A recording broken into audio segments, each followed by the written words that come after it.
Angalia, I'm not touching the keyboard. Sio kasema naogopa. This is crazy. Angalia, anaenda katika message, kisha andika ujumbe, tunasubiri sasa atume. This is crazy. Just look at that. Watu wengi wakisema wanatumia AI, wanachomaanisha ni kuwa wanaingia kwenye ChatGPT, wanauliza maswali, wanapata majibu, ikisha wanaondoka. Kwa lugha nyingine, wanatumia AI kama walivyokuwa wakitumia Google. Na kama wapo wanaotumia AI zaidi ya hapo, sana sana wataiambia ChatGPT iwatengeneze picha na wataishia hapo. Lakini je, unafahamu kuwa unaweza ukaigeuza ChatGPT ikawa mfanyakazi wako? Mfanyakazi mwenye ujuzi maalum anafahamu context ya biashara yako na anafanya kazi kila siku piga ua bila ya wewe kumbembeleza. Unaamka asubuhi, kazi yako imeshafanywa. Katika video ya leo nitakuonyesha kuacha kutumia ChatGPT kama Google na kuigeuza akawa mfanyakazi wako. Let's go. Jambo la kwanza unalotakiwa kufanya ni kufungua chatgpt.com. Ukishafika hapa unatakiwa kuidownload. Bahati nzuri mimi yangu nisha download, ndio maana pengine hapa sioni. Jambo la kwanza unatakiwa kufanya ni kudownload ChatGPT katika desktop yako. Utaandika hapa chatgpt.com /download. Ikisha utadownload kama unatumia Mac operating system utadownload ya Mac OS hapa, au kama unatumia Windows utadownload Windows. Baada ya kudownload utaona application ya ChatGPT kama hii. Kwa hivyo kulipia utabofya hapa chini katika username yako. Ikisha hapa utaona sehemu imeandikwa upgrade. Utabofya, utachagua kifurushi, ikisha utalipia kupitia Visa au Mastercard. Ukishafanya hivyo, sasa utakuwa tayari kuitumilia ChatGPT kama mfanyakazi wako. Ukishamaliza, ChatGPT yako itaonekana kama hii yangu hapa. Kama unavyoona hapa kuna sehemu imeandikwa work na kuna sehemu ya chat. Chat ndio hii uliozoea kutumia kuchat na kutengeneza picha kama ilizoeleka, lakini ukija sasa katika work, hapa sasa unaweza ukaitumilia ChatGPT kama mfanyakazi. Lakini kabla hatujamtengeneza mfanyakazi wa ChatGPT, jambo la msingi kabisa ambalo unatakiwa kufanya ni kutengeneza kitu ambacho tunaita ni business brain. Business brain ni nini? Ni akili ya biashara yako. Kiufupi ni documentation yote uliyokuwa nayo yenye kueleza biashara yako ni nini. Na kila hiyo information ikiwa imeshiba, ndio mfanyakazi au wafanyakazi wako wa AI wataweza kufanya kazi kwa ufanisi zaidi. Kosa kubwa ambalo watu wengi wanafanya, wanakuwa hawana information za kutosha za biashara zao, ikisha unashangaa kwa nini AI wao hawafanyi kazi vizuri. Lakini ukitengeneza context nzuri ya biashara yako, basi AI wako watafanya kazi vizuri. Jambo la kwanza, jina la biashara. Jambo la pili, unamlenga nani na unatatua tatizo gani. Jambo la tatu tunaita ni branding yako. Tukija katika branding tunazungumzia logo, tunazungumzia picha yote ambayo inazungumza na brand yako. Kuna kitu wanaita brand design, unatumia font gani, rangi gani, anything kuhusiana na brand yako. Vile vile brand voice, una communicate kwa lugha gani ukiongea na walengwa wako, ili yule AI wako akiongea asionekane kama robot anaongea. Malengo ya biashara ni nini? Ikisha baada hapo unakuja sasa katika customer profile. Huyo mlengwa wako ni nani? Yupo wapi? Ana umri gani? Ana tatizo gani? Maumivu yake ni yapi? Kila ukiweza kumchambua mlengwa wako vizuri, na yule mfanyakazi wako ataweza akafanya kazi. Baada ya hapo sasa ndio utakuja katika hizo positions za kazi ambazo unataka kuwapatia hao AI. So kwa mfano kama ni sales, kama ni customer support, na kila kipengele unatakiwa kuwa na kitu ambacho tunaita ni standard operating procedure, SOP, au kwa njia nyingine unaweza kusema ni workflow, kazi ambayo unatakiwa kufanya. Chukulia mfano wewe una kijana wa mauzo, una kijana wa marketing. Yeye tangu anaingia ofisini asubuhi mpaka anaondoka, kazi gani na gani anatakiwa kufanya na anatakiwa kufanya kwa mtiririko gani? Hiyo inabidi uidefine ndani ya hiyo business brain yako. Na njia rahisi kabisa ya kutengeneza business brain yako ni kuzungumza na ChatGPT na kuiambia, mimi nataka kutengeneza business brain ya biashara yangu, yani information zote kuhusiana na biashara yangu, ili nikitengeneza mfanyakazi wa AI aweze kuifahamu biashara yangu kiundani na aweze kuelewa exactly kazi gani anayotakiwa kufanya ili aweze kufanya kazi kwa ufanisi. Ndani ya business brand hii nataka kuandika biashara yangu ni ipi, tunawalenga nani, tunatatua matatizo gani, tuzungumzie kiundani kuhusiana na branding, tuzungumzie kiundani kuhusiana na sifa za wateja wetu, na tuzungumzie kiundani kuhusiana na workflow za hiyo kazi ambao hao AI wanatakiwa kufanya. Kwa kuanzia, nataka kuanza na AI wa marketing. Naomba uniulize maswali ya kina. Kama unanihoji, unihoji kwa kina, swali moja baada ya jingine, na nafikiria nikishakupatia majibu hayo, naomba uniandalie business brain ya biashara yako. Baada ya hapo unatuma, ikisha ye mwenyewe ChatGPT ataanza kukuhoji. Atakuhoji swali moja baada ya jingine kukuuliza kuhusiana na biashara yako. Na majibu hayo yote yatakusanywa, ikisha atakufanyia business brain ya biashara yako. Kama unavyoona hapa, ameanza na swali la kwanza, biashara yako inaitwaje na kwa sentence moja tu inafanya nini? Jibu kwa muundo huu. Jibu, jina la biashara ni dash, tunawasaidia dash kupata au kufanya dash bila dash. Akatoa mfano, jina la biashara ni Online Profits, tunawasaidia Watanzania kujenga biashara za mtandaoni bila kubahatisha au kupoteza muda kwenye mbinu zisizoeleweka. Mpaka umalize.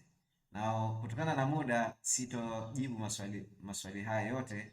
Tayari nimetengeneza business brain kama mfano wa hii video. Hii hapa inaitwa 10x AI, na ndani yake tayari nimetengeneza department ya matangazo. Kwa hivyo tujalie na mfanyakazi, yeye ndo head of marketing. So wacha niingie katika project hii, nita click hapa, ikisha nitaongea naye, nitamwambia aniandalie tangazo la biashara yetu. Na nikishamwambia hivyo ataelewa, kwa sababu anajua sisi matangazo yetu yakoje, anajua workflow nzima, anajua biashara yetu ni nini, anajua tunamlenga nani. Nikishamwambia hivyo tu, naomba uniandalie tangazo, tayari atajua kitu gani anachotakiwa kufanya. Kwa hivyo wacha nimwambie hapa, naomba uniandalie tangazo nzuri sana kwa ajili ya biashara yetu. Simple. Anajua nikimwambia tangazo, manake I hope ataelewa kama ni tangazo la Facebook, kwa sababu ndo sisi tunarun matangazo Facebook. Tuone atafanyaje hapa. Okay, kwa hivyo hapa naangalia ndani ya mfumo, anasema naangalia kwanza muktadha wa 10x, kumbukumbu za kazi ili matangazo yaendane na sauti, bidhaa na ahadi zenu zilizopo. So ana understand everything. Nishampa context ya biashara yetu. Nimepata nyaraka za brand, offers, customer profile na acquisition. Sasa nasoma zile zinazohusiana moja kwa moja na matangazo ili niandike copy inayoweza kutumika, si maneno ya. Okay? Tangazo hilo. Tangazo la kwanza, business owner overload. Biashara yako imefika stage ya kuzidi. Kuna stage biashara inafika ambapo tatizo si kukosa ideas. Tatizo ni kwamba kazi nyingi muhimu bado zinakutegemea wewe. Leads zinahitaji follow up, wateja wanahitaji majibu, content inahitajika. In short, tangazo hilo hapo la kwanza na hilo hapo la pili. Na matangazo, as you can see, they are very good, kwa sababu tayari nishamtrain kwa kiasi fulani. These are very good. Umejaribu ChatGPT lakini bado huna AI system ya biashara? Angalia headline hii. Okay, ChatGPT peke yake si AI employee. Ndio maana unaweza kutumia leo ikakupa majibu mazuri, kesho ukarudia tena kuanza kueleza biashara yako upya. Very very powerful. Okay? Na hapa hajatengeneza picha. Na angalia sasa nitapomtrain. Mimi napendelea akishaandika tangazo atengeneze na picha kabisa. Kwa hivyo hapa nitamfahamisha atengeneze picha, na next time nikimwambia andaa tangazo asiandae tangazo bila picha. Okay, matangazo yote ni mazuri, nimeyapenda, lakini kuanzia sasa nikikwambia andaa tangazo, hakikisha unatengeneza na picha. Hakikisha kama unavyofahamu katika Facebook kuna picha kwa ajili ya desktop, kuna picha kwa ajili ya Facebook, kuna picha kwa ajili ya Instagram, kuna picha kwa ajili ya simu, desktop, na hakikisha unatengeneza dimension zote za kila device ambayo yule mlengwa atakuwa anatumia. Nimependa format ya picha ulizotumia kipindi cha nyuma, ningependa utumie design ya picha ulizotumia katika tangazo lililopita. Nitapenda ufanye design ile na vile vile jaribu na design nyingine tofauti. Na one thing katika sampuli hii sijampa picha zangu, kwa hivyo lakini ningempa picha zangu angeweza kutumia na picha zangu. Okay? So lakini let's see kitu gani atafanya. Ikisha kitu kimoja nimesahau kukuambia. Baada ya kujibu maswali yako kwa ajili ya kutengeneza business brain, akishamaliza kutengeneza ile mafile, hakikisha kunakuwa na memory ili kila nikimwambia aboreshe kitu anachotakiwa kufanya aweze kukumbuka. Ukishamwambia hivyo, kutakuwa na file ya memory itakuwa ina update kila siku zinapokwenda, kutakuwa na update mpya. Sasa hapa anasema nimeiweka kama rule ya kudumu. Kuanzia sasa ukisema unataka tangazo la 10x, default itakuwa copy ya tangazo, picha pia si copy peke yake, na dimension hizo hapo ameziandika. Okay? Lakini bado picha hajatengeneza. Safi, tengeneza picha ya hayo matangazo matatu. Sasa tusubiri hizo picha tengeneze, na next time nikimwambia andaa tangazo, always atakuwa anaandaa na picha. Okay? Sasa huku tunasubiria kunaendelea, wacha tuende sehemu nyingine. Sasa tuseme umerun tangazo, watu wanaanza kuingia katika WhatsApp.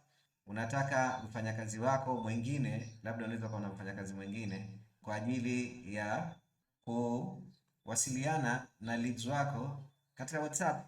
Unafanyaje? So kitu unachofanya, unafungua browser.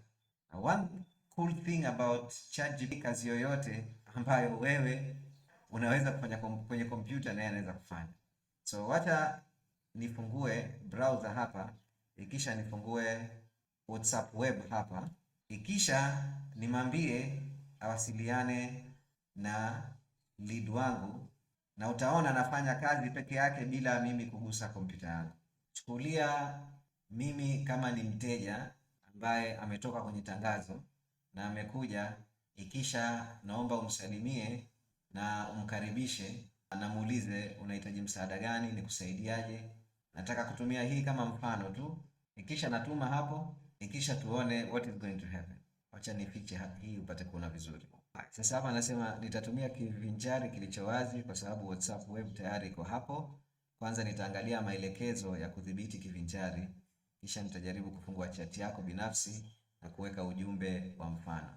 Nimepata muktadha wa 10x AI na lugha inayotakiwa, ujumbe wa moja kwa moja kama business owner ametoka kwenye tangazo na anaingia WhatsApp inbox. Kwa hivyo katika ile mafile amefahamu kitu, the language, the brand voice ambayo anatakiwa kuwa nayo communicate na hawa leads. Ili akicommunicate nao asionekane kama ni robot tu anaongea. Nitatumia ujumbe mfupi wa mfano, si mfululizo mrefu, ili uonekane kama salamu ya kwanza mteja aliyetoka kwenye tangazo. Ujumbe unaotakiwa ni karibu 10x AI, nimeona umetoka kwenye tangazo letu, unahitaji msaada gani kwenye biashara yako kwa sasa, nikusaidiaje? Just look at that message. This is crazy. Angalia, I'm not touching the keyboard. Sio kasema naogopa. This is crazy. Angalia, anaenda katika message, kisha andika ujumbe. This is crazy. Just look at that. We are living in the future, I'm telling you. Kila siku naambia watu, jamani, tunaishi future. Just look at that. Okay, so ametuma ujumbe, amesema nimeweka ujumbe kama draft kwenye WhatsApp yako binafsi. Nahitaji uthibitisho wako kabla ya kubonyeza send. Yes, ikisha tuone hapo anatuma. Mikono yangu iko juu, sije kasema mimi ndo natuma. Tuone atatuma. Crazy, huyu hapa ametuma. This is crazy. Just angalia hayo mambo. Sasa not only that, hapa sasa unaweza ukampangia ratiba. Kila siku naomba usiku upitie message zote ambazo zimetumwa katika WhatsApp, ikisha wajibu. You can do that baada ya kuwa ushamtrain. This is crazy. Na kwa vile kuna memory, ameweka kitu nasema kumbukumbu fupi kwenye worklog. Kuna worklog yake, akifanya kazi anasema nimefanya kazi hii. Okay? Sasa turudi katika yale matangazo, naona bado yanaendelea. Kisha tengeneza picha hizi hapa kama unavyoona. Just look at that. Angalia mambo haya. Angalia mambo haya jamani. This is crazy. Biashara yako imefika stage gani ya kukuzidi? Angalia. Na 10x AI hapa ameweka kwenye kikombe. Just look at that. Jamani, naambia we are living in the future. Mnafikiria na tania. Just look at this. Kazi nyingi zinakutegemea. Angalia. Una kazi hizi za kufanya, lakini AI employee ishafanya kazi. Just look at that. Yani haya hata natamani niabandike sasa hivi. Unapoteza sales kwa follow up. Angalia. Just look at that. Yani this is I'm telling you, knowledge yako igeuke kuwa content. Angalia mambo na bado inaendelea kutengeneza picha. Okay? Hizo hapo picha zote. This is crazy. Na sio hivyo tu, ninaweza nikampangia ratiba hapa. Naweza nikamwambia sasa nikimwambia hapa kila time fulani nataka ufanye kitu fulani. Kwa hivyo kama hapa naweza nikasema naomba baada ya dakika moja umtumie tena ujumbe wa salamu, na usisubiri mimi ni approve. Wewe andaa tu ujumbe mzuri wa salamu, ikisha naomba umtumie, na kila baada ya dakika moja mtumie ujumbe mwingine. So hapa I just want to show you kuwa unaweza ukampangia ratiba huyu mfanyakazi akawa anafanya kila siku. Imagine unapokea email ngapi, ukamwambia apitie email zako, ikisha akwambie katika email zako wateja gani ambao wameonyesha interest ya kupata huduma yako. Anaweza, kama una system ya kuweza kupata list ya leads wanaoingia, unaweza kumwambia pitia leads, ikisha lead ambaye anaonekana ni mnunuzi, nijulishe ni nani nipate kumpigia simu. Yani use cases ni nyingi sana. Yani kama hutumii AI katika dunia sasa hivi, I am telling you utakuja kujuta. Okay? So hapa ameshaandaa ujumbe, mfano wa ujumbe unaofuata. Karibu tena 10x, niko hapa kukusaidia kuona sehemu gani kwenye biashara yako ya AI employee inaweza kukuongezea uwezo. Ni changamoto gani kubwa ulionayo sasa? This is crazy. Just I'm telling you. Hebu angalia. Kweli unahitaji wafanyakazi wangapi sasa hivi kwenye biashara? We are living, tunaishi katika dunia sasa hivi kwa 80% ya kazi zako zinaweza kufanywa na AI. Tayari tunaishi sasa hivi. AI sio kuchati na ChatGPT ikakupa majibu. AI ni kuitumia kama employee. Sasa tusubiri ujumbe uende. Okay. Inaonekana policy ya WhatsApp pamoja na policy ya ChatGPT automatic, unless kama hapa anavyosema, unless zile ujumbe zingeandaliwa zote, pengine unaweza kaandaa ujumbe 10 ukamwambia tuma ujumbe huu leo, ujumbe huu baada ya siku 3, ujumbe huu baada ya siku 4. Ukisha approve zote, hiyo anaweza kufanya, which is not bad to be honest, kuliko ukamwacha yeye akajibu tu bila approval yako. Na application za hii ni nyingi sana. Unataka kuangalizia email, unataka angalie leads wote wanaokuja ndani ya biashara yako, aweze kuwachuja nani yuko qualified, nani hayuko qualified, ambayo ni kazi. Kwa mfano kama sisi na wanafunzi wangu wengi wana run matangazo, kisha wanapata watu wengi wanaingia ndani ya WhatsApp. Kisha wakishafika ndani ya WhatsApp, unaweza kumpa yeye kila lead anayekuja, naomba muulize maswali haya. Akijibu majibu yakiwa hivi, wakaribishe ndani ya group letu la WhatsApp. Na yeye anaweza akafanya hivyo, akawaingiza ndani ya group la WhatsApp, au akawapatia link ya kuingia ndani ya group la WhatsApp. Na wewe unaendelea kufanya vitu ambavyo unapenda kufanya. Okay? Application ni nyingi sana. Whatever you can do katika kompyuta yako, unaweza ukamtuma mfanyakazi wako wa ChatGPT akakufanyia kazi. That is where the world is going. Kama umependa video hii, basi hakikisha unabofya like pamoja na kitufe cha subscribe hapa chini, na comment chini utapenda kujifunza nini zaidi kuhusiana na AI, na bila kusahau kuangalia video hii ambayo imependwa kupita kiasi.